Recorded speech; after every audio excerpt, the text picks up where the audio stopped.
Mic దగ్గర పెట్టుకోండమ్మా. మేము మాది కుర్చేడు మండలం అగ్గురాలం. నా పేరు కర్ణాటక సుబ్బులు. నాకు ఆపరేషన్లు జరిగినాయి కాలు ఇరిగితే. నాకు ఇచ్చిన పథకాలు రాని లేవు. నేను అన్ని పొందిన 3,40,000 నాకు చెందినాయి. ఇప్పుడు ఈ ఏం చేసిన మేలు ఎన్నడూ మరవలేము. పట్టుకో. చంద్రబాబు చేసినందుకు మేము ఎంత ఆడిపోయినా నాకు ఆయాసం ఉంది. నేను సత్యవారం ఆడిపోయి తెచ్చుకోవాలంటే 3 మాటలు కూకొని లేచిన. నా తోట తిక్క పిల్ల వస్తుంటే ఆ పిల్ల దిన్న తట్టుకొని పడి ముక్కు పగిలి నెత్తన మొత్తం గాడేరు కాడికి పోయారు. ఎమ్మటే ఇచ్చారు పింఛన్ ఆయమ్మని చూసి. నువ్వు చేసిన మేలు ఎప్పుడు నేను మరవను. నాకు అందిన పథకం ముండమోపులు పింఛన్ వస్తుంది. నాకు 45 ఏళ్ళు వచ్చింది. నేను పొదుపులో ఉండా లీడర్గా. నాకు చెందుతున్నాయి. నాకు రైతు భరోసా చెందింది. నాకు నువ్వు వేసిన అదే పథకం చెందింది. ఈ డబ్బులు అన్నీ చదివి 3,40,000 నాకు చెందినాయి. నాకు 2 కొడుకులు, 7 మనవళ్ళు, 1 మనవరాలు. నువ్వు తాగుతున్నావు నన్ను కూర్చోబెట్టి ఆసుపత్రి ఖర్చులు మొత్తం. నేను ఇప్పుడు 9 రోజులైంది ఆపరేషన్ చేయించుకొని వచ్చిన కాకాని పోయి. మళ్ళా నాకు నడువు నొప్పి వచ్చింది. ఇప్పుడు వచ్చినా కానీ ఇబ్బంది లేదు.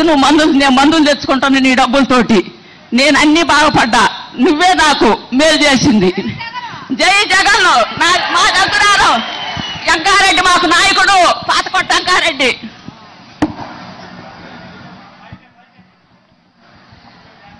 థ్యాంక్ యూ అమ్మా. నా మాట్లాడు ఇంకా అన్నా, ఇక్కడ వచ్చిన వితంతువులు కానీ వికలాంగులు కానీ ఇంట్లో నుంచి బయటికి పోవడానికే అవకాశం లేనటువంటి వారిని మీ ఎదురుగా నిలిపించోబెట్టి మీతోటి మాట్లాడే అవకాశం ఇచ్చినందుకు ఈ వికలాంగుల తరపున వితంతువుల తరపున అందరి తరపున మీకు పాదాభివందనాలన్నా. అన్నా, పింఛను టీడీపీ గవర్నమెంట్ లో 1000 రూపాయలు ఇవ్వటం కాదన్నా. ఒక పింఛను ఒక వ్యక్తి చనిపోతేనే 2వ వ్యక్తికి జన్మభూమి కమిటీలో పింఛన్ శాంక్షన్ చేసిందన్న ఊర్లో. అందుకు తప్పగా పింఛను 2వ పింఛను ఇవ్వలే. ముందు 2,000 ఇచ్చింది. లాస్ట్ 2 నెలల్లో ఇచ్చారన్నా. ఆ తర్వాత మీరు 3,000 చేస్తారని స్టార్ట్ చేసిన తర్వాత గద్దలన్నీ రెడీలో ఉన్నాయన్నా. ఈ వాలంటీర్లను ఆపాలి ఏ విధంగా. ఈ జగన్మోహన్ రెడ్డి గారికి పేరు రాకూడదు. వీళ్ళని ఏ విధంగా ఆపాలని 4 గద్దలు తోడయి రామోజీరావు, రాధాకృష్ణ, చంద్రబాబు నాయుడు, పవన్ కళ్యాణ్ 5వ గద్దంతో చేసుకున్నారన్న పురంధేశ్వరుని. ఇప్పుడు ఛాన్స్ దొరికి అక్కడికి ఎన్నికల కమిషనర్కి లెటర్ రాసి ఒక్క దెబ్బ ముసలని గుట్టలో వేశాడన్నా.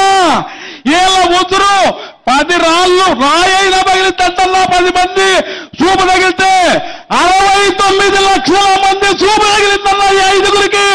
వీళ్ళు నామరూపకాలకి లేకుండా పోతారన్నా.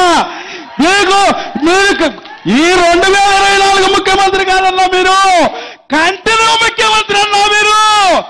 అదే విధంగా మీకు మా విన్నపం అన్నా, నేను ఒక్కటే చెబుతున్నాను లాస్ట్ ఫైనల్ గా, వాలంటీర్లు కంటిన్యూ కావాలి. వికలాంగులకి అందరికీ హెల్ప్ చేశారన్నా. వికలాంగుల కార్పొరేషన్ ఏర్పాటు చేయాలని కోరుతున్నానన్నా. అదేవిధంగా మా మటుకు ఇంకొకటన్నా, నేను వికలాంగుణ్ణి కానీ నేను 28 సంవత్సరాల నుంచి కార్యకర్తలన్నా. నేను బూత్ కమిటీ కన్వీనర్ అన్నా. ఇప్పుడు ప్రజెంట్ గత 4.5 సంవత్సరాలలో నిజమైన కార్యకర్తలు నష్టపోయారన్న దర్శి నియోజకవర్గంలో. ఆ కార్యకర్తల్ని భూసేపల్లి శివరాజరెడ్డి గారు కొంచెమైనా ఆదుకున్నారు. మీరు నెక్స్ట్ ముఖ్యమంత్రి అయిన తర్వాత దర్శి నియోజకవర్గ కార్యకర్తల్ని ఆదుకోవాలని కోరుకుంటూ మీరు కంటిన్యూగా ముఖ్యమంత్రి కావాలని కోరుకుంటున్నారన్నా. జై జగన్. వికలాంగులకి కార్పొరేషన్ ఉంది. మీరు అన్నట్టు మీ పెద్దలు గద్దలు ఈ జనం ఏమనుకుంటున్నారో వింటే బాగుంటుంది. వాళ్ళు కూడా వింటున్నారనే ఆశిస్తున్నాం. మీరు చెప్పినటువంటి పెద్దలు గద్దలు మీరు ఏ రకంగా అనుకుంటున్నారనేటటువంటి. ఇంకా అన్న అక్క మీరు ఎవరైనా మాట్లాడతారా? ఇక్కడ మైక్ ఇవ్వండి. అదిగో తీసుకో. జగన్ అన్న, నీకు నా వందనాలన్నా. నా భర్త చిన్నపిల్లప్పుడు వదిలేసి వెళ్ళాడన్నా. నిన్ను చాలా బాధలు పడ్డా. నువ్వు అమ్మఒడేసిన దాంతో నా కూతురు చదివించుకుంటున్నానన్నా. నాకు కూడా పింఛన్ వస్తుందన్నా, ఒంటరి మహిళా పింఛన అన్నా. ఎప్పుడైనా నీ జన్మ మేము మర్చిపోలేమన్నా. అన్నా మీకు రుణపైన ఉంటాం అన్నా. నేను జగన్ అన్న, నా కూతురు డిగ్రీ సెకండ్ ఇయర్ చదువుతుంది అన్నా. నాకు రూపాయి ఖర్చు లేకుండా నీ డబ్బులతో నేను చదివిస్తున్నానన్నా నా కూతుర్ని. ఎప్పుడైనా నువ్వే ఉండాలన్నా మాకు అన్నా. నీ సొమ్ముకు మేము రుణపడి ఉన్నామన్నా. ఎప్పుడైనా నా జగన్ అన్న, నా అన్న, నా పెద్దన్న నువ్వేనన్నా. జై జగన్ అన్న. థ్యాంక్ యూ తల్లి. ఇంటింటికి లబ్ధి చేకూర్చడం మన జగనన్న లక్ష్యం. చంద్రబాబు గారు ఒకసారి చీరలు పంచుతామని చెప్పి తీసుకొచ్చి ఎంతమందిని తొక్కిసలాటలో చంపేశారో మీకు తెలుసు. ప్రతి సంక్షేమం ఇంటికి చేరాలనేటటువంటిది మన ముఖ్యమంత్రి మనన్న చేసిన ఆలోచన తప్ప మరొకరెవరు కూడా చేయలేదని తెలియజేస్తూ మైక్ ఎవరి దగ్గర ఉందో ఒక్కసారి చెయ్యొత్తారు. నువ్వు మాట్లాడతావు బాబు,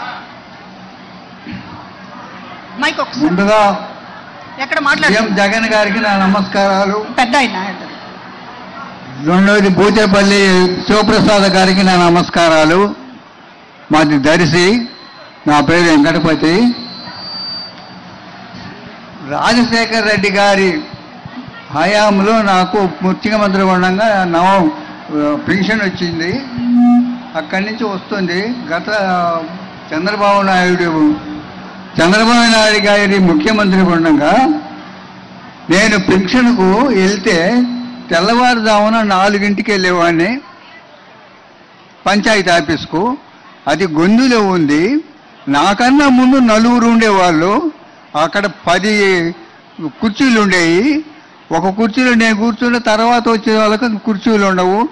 అప్పుడు దోమలు మరీ కొడతా ఉంటే నేను బయటికి పోతే నాకు కుర్చీ పోద్దేమోనని నేను అది వెళ్ళిపోయేవాడిని కాదు. ఒక కనవ తీసుకుపోయి ఆ దోమలంతా చేసి కొట్టుకుంటుండేవాడిని. 8 గంటలకు వచ్చేవాళ్ళు. వచ్చే వరకు అది యాప్ కొంత పని చేయకపోతే 9 అయ్యేది. ఈ 9 అయ్యే లోపల దాదాపు 100-200 మంది 300 మంది కూడా వచ్చి ఆ పుస్తకాలు పెట్టేవాళ్ళు. ఆ తర్వాత వచ్చే వాళ్ళకు మీరు రాండి, మీరు సాయంత్రం అయితే రేపు రమ్మనేవాళ్ళు. అట్లా 7 రోజుల దాకా పింఛన్ ఇస్తుండేవాళ్ళు. నేను ఎంతో బాధపడి ఈ బాధ ఎప్పుడు పోద్దా అని అనుకుంటుండేవాడిని.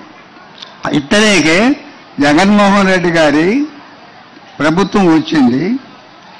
నేను టీవీ చూసుకుంటూ కూర్చుంటుండేవాడిని, సాక్షి టీవీ. జగన్మోహన్ రెడ్డి గారు అంతకు ముందు అన్నీ వస్తూ ఉంటాయి ముందు రోజు.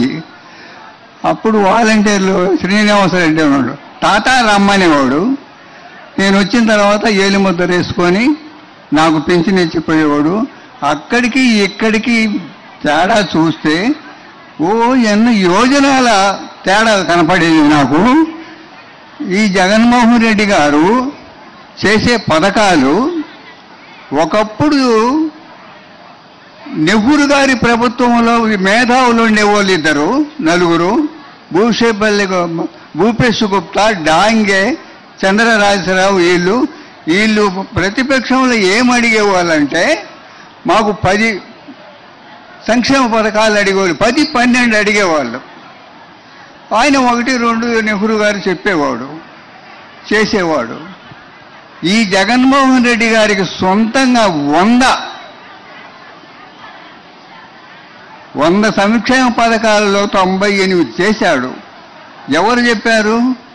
వాళ్ళు నలుగురు కలిసి చేసేవాళ్ళు. ఇది అడుగుదాము, ఇది అడుగుదామని. అప్పుడు